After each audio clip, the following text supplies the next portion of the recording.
Hi guys and welcome back. Today we are going to talk about flourishes, like how to riffle the cards, how to make a fan with one hand, how to make a fan with two hands or the other way around, and how to ribbon spread and how to do some nice and fancy things with the ribbon spread, such as this. But before that, I just want to take a quick moment to thank you for all the nice feedback, the positive feedback I have received for the self-working advent calendar. And if you haven't seen that yet, and if you want to learn 13 really powerful but easy tricks, go check the playlist out. Thank you so much for that, and once again I hope you had a wonderful Christmas. Also, before starting, I just want to tell you that I have an Instagram where you can follow me. It's 4suitsmagic, and there I will post some performances and you can tell me if you want to see a tutorial on it. So please go follow me there. I would be really thankful for that. We're closing in on the new year, and around this time, around the New Year's, we like to be a little bit fancy, right? So therefore I thought it would be a good idea to talk a little bit about flourishes. So today we're going through some of the flourishes, the most useful ones from the Raw Road to Card Magic, chapter 3. Now, before starting, let's just talk a little bit about flourishes. You probably know that by now there are like two branches. We have magic and we have cardistry. Cardistry is basically, they've taken only the flourishes and developed them into something really amazing. But I'm a bit old-fashioned, so I like to keep cardistry and magic almost separately. But some flourishes here and there are of course great and makes the magic look more elegant. But if you do it too much, well, you take away the focus from the magic. But that's just me, you do you, of course. Let's begin to talk about the riffle. This is the riffle, and it's very easy to do, and it's a nice little thing to do to kind of indicate the magical moment, and very easy, of course. All you have to do is hold the deck like this, the thumb across like this, and then you come over with your right hand, your thumb over here, and basically your middle finger is going to lift up here and simply riffle off the cards off that finger, just like that. So for example, when you do cards across, you can use the riffle to kind of indicate that one card has, traveled across, or two or three or however many cards. So that's a nice and easy little flourish. Next, let's talk a little bit about the ribbon spread, which looks like this. Now, the ribbon spread is of course a nice flourish, but it can also be done just to quickly, indicate that, without words, indicate that everything is fair, you're not holding any breaks or anything like that. So that's a nice little way of using it. Or as a selection process, this gives the impression that the selection is completely fair, it's a completely free selection. So how do we do the ribbon spread? Well, we're going to use our right hand, and for the ribbon spread to work, you need some fairly new high quality cards and a soft surface like a close-up mat or a tablecloth or something like that. So you're going to hold the cards like this, thumb over here, these three fingers over here, index finger is going to uncurl and come over here at this side to control the amount of cards or how many cards. So you put a little bit of pressure with your index finger, and that will, control the spread.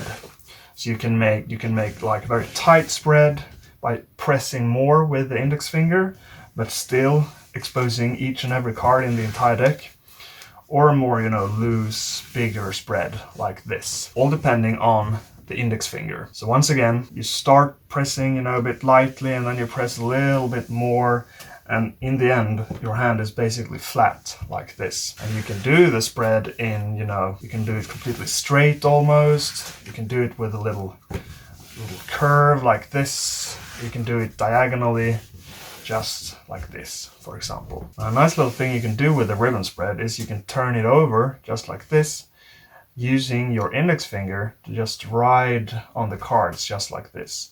And then you can pick it up like this. So that's a fancy way of just picking up the ribbon spread. Now when you turn it over, you can do it in a controlled manner with your index finger, but you can also kind of press like this, and it will all turn over. All the cards will turn over by itself, like a domino effect. Another nice way of doing it is by taking a card and using that to control the spread, just like this. And you can even separate the spread in two, like this. Okay? So play around with that. It looks really fancy and it looks like it's hard to do, but it's actually really easy. But for lay people, they think it's super fancy. So yeah, try these things out. Now let's talk a little bit about the spring, which looks like this. And of course, with practice, you can make it even larger. But for most people, this is enough to impress them. Now to do the spring, I like to hold the cards in by the corners. So I have my thumb over here and I have my middle finger over here.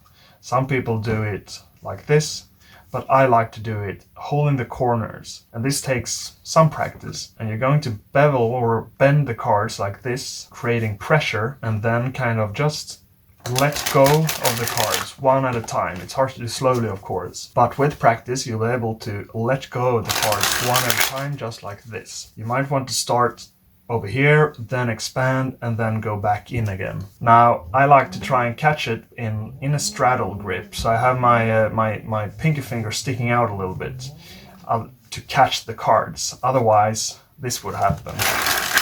You know, they would fall out of my hand. So make sure to have your pinky down here to catch the cards. So that's the spring. Now let's talk about the two-handed fan, or thumb fan, which looks like this. You can also close it with one hand. Now, in order to do this, the traditional way is to take the cards with your right hand like this, thumb over here, and these four fingers over here. And you're gonna take the deck up into the fork of the left hand, like this. Now, it can be easier, before you do that, to kind of bevel the cards a little bit, like this. And then you take it up here and you use your thumb to make a fan, just going around like this. And you can close it, of course. Now, for some reason, I like to do this with my index finger. So I hold it in like more a traditional end grip and just do it like that. But, you know, it's up to you how you want to do it. As I said, this is the traditional way and the way most people do it.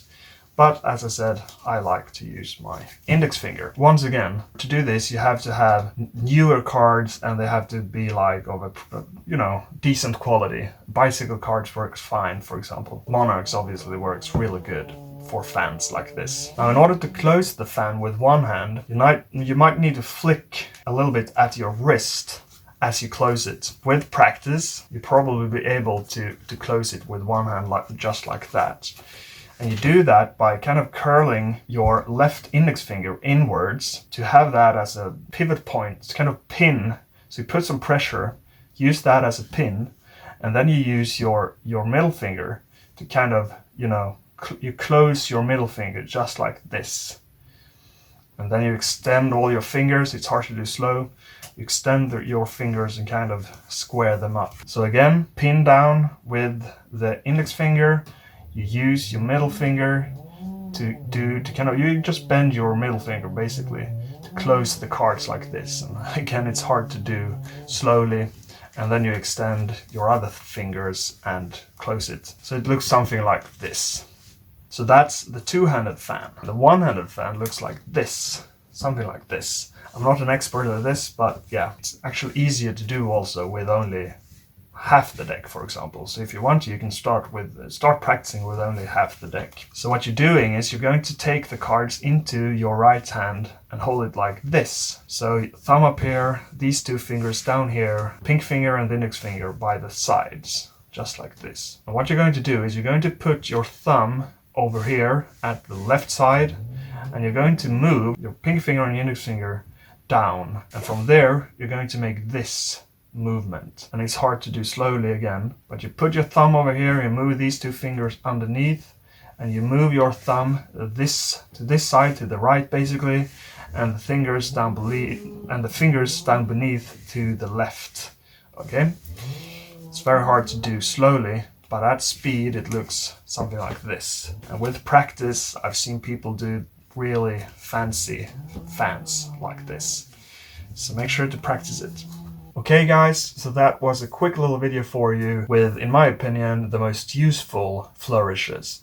And, you know, pretty basic flourishes you should learn, I think. On New Year's Eve, I think, hopefully, I'll drop a video of a really fancy little trick, an ace production. I put up a short with it, and it's also on my Instagram if you want to check out the performance. I will make a little tutorial on that because it's a fancy trick you can do on New Year's Eve. And after that, I think we'll get back to the Road to Card Magic, because it's such a wonderful book. And if you like this, as always, please like the video, subscribe, press the bell icon so you get notified when I put out the next video. Thank you so much for watching. Bye bye.